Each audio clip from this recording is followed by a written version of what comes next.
OK, you're obviously disagreeing. What would you say to Zack Polanski? Well, because you can't just have compassion for the illegal immigrants coming on boats and not compassion for the girls that are being sexually assaulted by them and the people that are killed on our streets.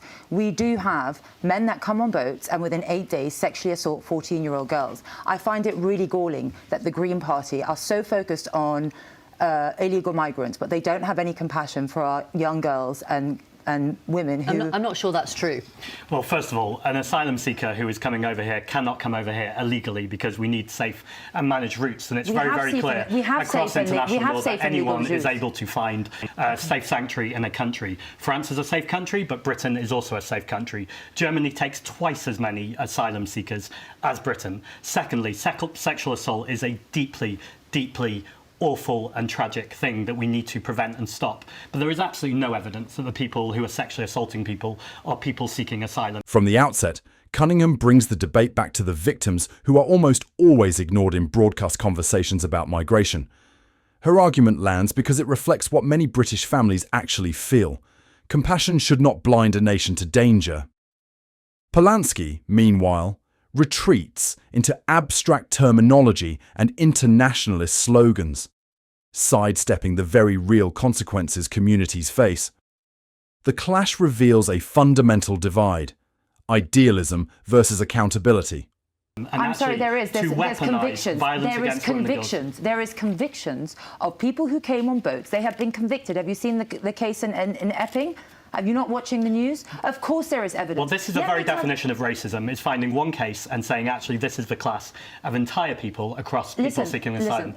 The people seeking asylum... Let Laila Cunningham finish. So we have a Borders Act, and it is actually illegal to come into our country without a passport, without documentation. So the way it happens, they come on a boat, and they are illegal migrants, and they land on our shores, and they say the word asylum. And they are granted all the rights of asylum seekers, yet they're coming from France, and the illegal entry offence is neutralised. We only prosecute 1% of illegal entry into this country. How can we be a democratic, sovereign country when we have decriminalised illegal entry into our country? I want to see some compassion, and some compassion for the girls that are being sexually assaulted, the man who was killed in Uxbridge. And I find it quite shocking that the minister you just had on, all she spoke about was the safety of the people coming on boats. It's obvious that the safety of women and girls in this country is not Labour's priority, because she didn't mention it once. And that's what we're fighting for. Sorry, just on that, Labour have a commitment to halve violence against women and girls, but within a decade, by the end of the decade. I think I'm right in saying. I want to ask you, Zack Polanski. The Home Secretary said illegal migration is making this country a more divided place. Is she right? The Home Secretary is making this country a more divided place. She talks about the racial abuse she's experienced, and that's awful.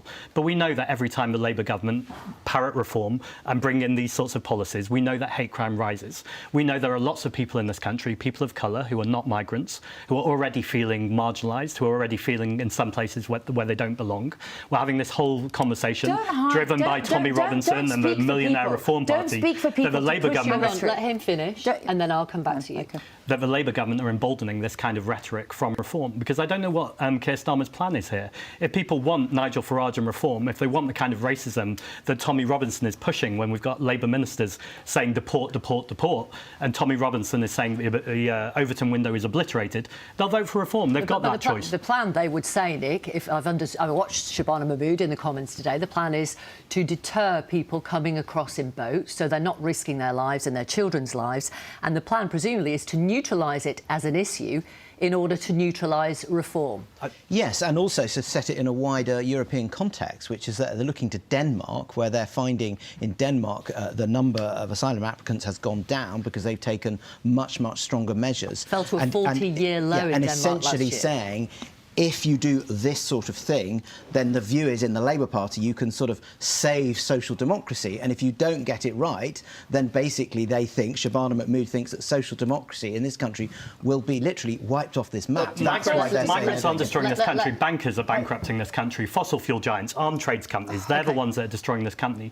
And ultimately, if we want to stop the small boats, and I want to stop the small boats, no one wants people risking their lives. You treat them as asylum seekers. That's an outrageous thing to say. They are asylum seekers. Why do you stop them? Why do you want to stop them? Because for I asylum want people seekers. to be able to get I thought we're an open and tolerant country. safe Why do and you want to managed stop them? routes so they can apply for asylum. Why do you because want- most asylum cases are seen to be legitimate, over 80% of cases. And I that want is them a to be able to problem. come here to a processing centre in a way that is dignified and treats people Laila with humanity rather than as numbers or pieces of crap, which is the way the Labour government are treating them. Oh, well, I'll put that back to the Minister later. Laila Cunningham, would you expect Reform MPs to vote for these measures announced today by the Home Secretary? No, I don't, because you asked a very relevant question, Victoria. You said, if people come here illegally, why should they be granted asylum? You're rewarding illegal entry. We're rewarding crime. Our position is that if you come here illegally, you have committed a crime and you will be detained and removed. Right. And that's what any country So even that though values sovereignty... Nigel Farage posted on X today that the Home Secretary sounded like a Reform supporter, you don't think the Reform MPs will vote I think for it's these? in the right direction, but I think it's virtue signalling. For instance, the three countries that she's going to prevent visas if they don't accept returns, we've only had a handful of people arrive on illegal boats. This interaction reveals two opposing worldviews colliding with overwhelming force. Cunningham adheres to a tradition that views citizenship, sovereignty and public safety as non-negotiable responsibilities of government. Polanski, on the other hand, speaks in abstractions about global principles, compassion without borders, and the necessity for safe routes, without addressing what is going on in British villages and cities now. When Cunningham brings up real-life incidents of sexual assaults committed by recent arrivals, Polanski dismisses them as racism and cites a conviction as an example. This rhetorical armour is familiar. Rather than confronting hard truths, critics of mass migration frequently accuse their opponents of racism. However, Cunningham refuses to be silenced by labels. She presents evidence, examples, and systemic failures ranging from the 1% prosecution rate for unlawful entrance to the Home Office's practice of prioritising migrant safety over the safety of British women. This is where her argument really counts. She isn't targeting immigration. She's denouncing a system that has stopped safeguarding its own people. When Polanski maintains that asylum seekers cannot come illegally, Cunningham instantly points out the reality. Arriving by boat is an illegal incursion that can only be mitigated by political will. Without borders, enforcement, or repercussions, the system itself becomes a draw factor. Polanski continually changing the subject from racism to bankers, fossil fuel corporations, and climate justice to avoid confronting border control.